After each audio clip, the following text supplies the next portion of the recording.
ఏపీలో వైసీపీ పోరుబాట పట్టింది. ఎన్నికల సమయంలో కరెంటు ఛార్జీలను తగ్గిస్తామని చెప్పి అధికారంలోకి వచ్చాక 6 నెలల్లోనే 15,000కు పైగా కోట్లకు పైగా భారాన్ని ప్రజలపై మోపిన సీఎం చంద్రబాబు సర్కారుపై వైసీపీ నేతలు ఆగ్రహాన్ని వ్యక్తం చేశారు. రాష్ట్ర వ్యాప్తంగా అన్ని నియోజకవర్గాల్లో కరెంటు ఛార్జీల పెంపునకు నిరసనగా ఆందోళన చేపట్టారు. దీంట్లో భాగంగా విశాఖలో మాజీ మంత్రి అమర్తో పాటు వైసీపీ నేతలు రోడ్డెక్కి ప్రభుత్వ తీరుపై మండిపడ్డారు. ఎన్నికలకు ముందు నాణ్యమైన విద్యుత్ ఇస్తామని, విద్యుత్ ఛార్జీల పెంచమని హామీ ఇచ్చారని, కానీ ఇప్పుడు కోట్ల రూపాయలకు పైగా భారాన్ని పేదలపై మోపారన్నారు. బాబు షూరిటీ, బాదుటి గ్యారంటీలో అనేక తరహాలో చంద్రబాబు పాలన ఉందన్నారు.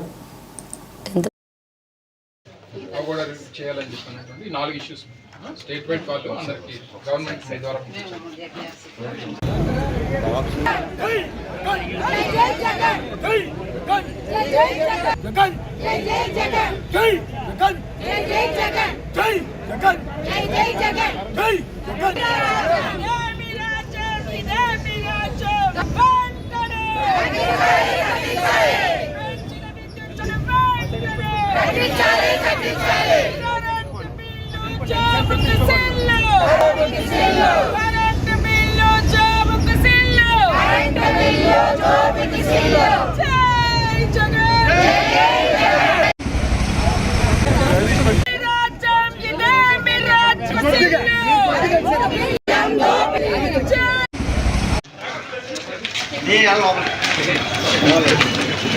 ₹75,000 కోట్ల చేసినటువంటి అప్పు, ఆ డబ్బు ఏమైపోయింది?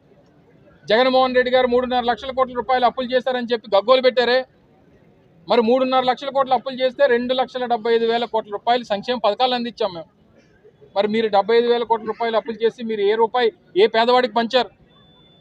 మేము ఆ రోజు చెప్పాం, అమరావతికి 1,00,000 కోట్ల రూపాయలు ఖర్చు అవుతుంది. ఒకే ఒక ప్రాంతంలో అంత డబ్బు పెడితే ఏ రకంగా మిగిలిన రాష్ట్రం అంతా కూడా, మిగిలిన రాష్ట్ర ప్రజలకి ఏ రకంగా మీరు ఉపయోగపడతారని అంటే అంత అవసరం లేదన్నారు. ఈరోజు దాదాపు 50,000 కోట్ల రూపాయలు ఈరోజు ఇన్వెస్ట్మెంట్ చేస్తూ ఉన్నారు అమరావతి మీద.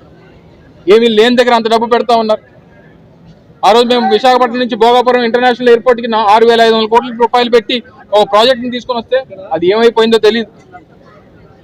ఇన్ని రకాలుగా కూడా ఈరోజు పేదవాడిని మోసం చేసేటువంటి ప్రభుత్వం.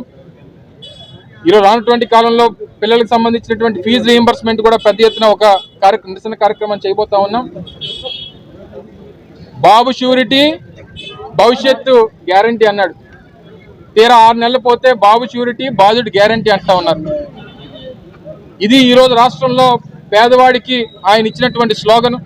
తప్పకుండా వైఎస్ఆర్ కాంగ్రెస్ పార్టీ జగన్మోహన్ రెడ్డి గారి నాయకత్వంలో పెద్ద ఎత్తున దీని మీద మరిన్ని పోరాటాలు చేస్తాం.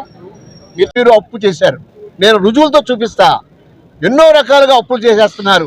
మీరేంటో ఒకప్పుడు మా జగన్ గారిని పట్టుకుని ఈ యొక్క అప్పుల రాష్ట్రంగా చేసేశారు, ఇది ఎంత ఎవరు చేయలేరు, ఈయనకి సమర్థన పాలన తెలియదు అన్న మనిషి మీరు. ఇప్పుడు మీరు చేస్తున్నటువంటి పని ఏంటి? మీరు చేస్తున్న పని డైరెక్ట్గా మీరు మోసం చేస్తున్నారు ప్రజల్ని. 1,00,000 కోట్ల రూపాయలు అప్పు చేశారంటే ఇంకా 5 ఏళ్ళు, సుమారు 4.5 సంవత్సరాలు ఉంది. ఈ 4.5 సంవత్సరాల్లో ఎన్ని లక్షల కోట్లు అప్పు చేస్తారు? ఈ రాష్ట్రాన్ని ఏ రకంగా ముందుకు తీసుకెళ్తారో మీరే దీనికి సమాధానం చెప్పండి. ఈ విషయాన్ని మేము పార్లమెంట్లో కూడా రేపొద్దున అడుగుతాం. ఈ యొక్క విషయాన్ని పార్లమెంట్లో కూటమి ప్రభుత్వాన్ని మేము ఖచ్చితంగా నిలదీస్తాం. ఎట్టి పరిస్థితుల్లో ప్రజలు, ఎందుకంటే ఆఖరికి మా ఎస్సీ ఎస్టీ కాలనీలు ఆఖరికి కరెంట్ లేక అంధకారంలో పడిపోయినటువంటి సంగతులు చూస్తున్నాం. ఈ రోజున మీరు చెప్తే అంత స్వర్గం, మాట్లాడితే డిజిటల్ అని చెప్పేటువంటి ఈ చంద్రబాబు నాయుడు గారికి ఖచ్చితంగా ప్రజలు మరి వారికి బుద్ధి చెప్పేటువంటి రోజు తొందరలోనే ఉంది. ఈ యొక్క పరిపాలన మళ్ళీ పేద ప్రజలకు అందుద్ది. ఈ యొక్క అన్ని పథకాలు కూడా, ఒక్క సూపర్ 6, స్వీట్ 6 అన్నాడు, ఒక్క పథకం కూడా అమలు చేయట్లా. ఇచ్చిన పెన్షన్స్ కూడా ఏ రకంగా తీసేయాలని చూస్తున్నాడు. ఆఖరికి ఎస్సీ ఎస్టీలకు ఇచ్చినటువంటి పథకాలు నేను రివోక్ చేస్తానన్నాడు. మళ్ళీ మా జగన్ గారికి తెలుసు. పిలుపు మేర కాలంలో ప్రజల మీద వేసినటువంటి భారాన్ని తగ్గించాలి.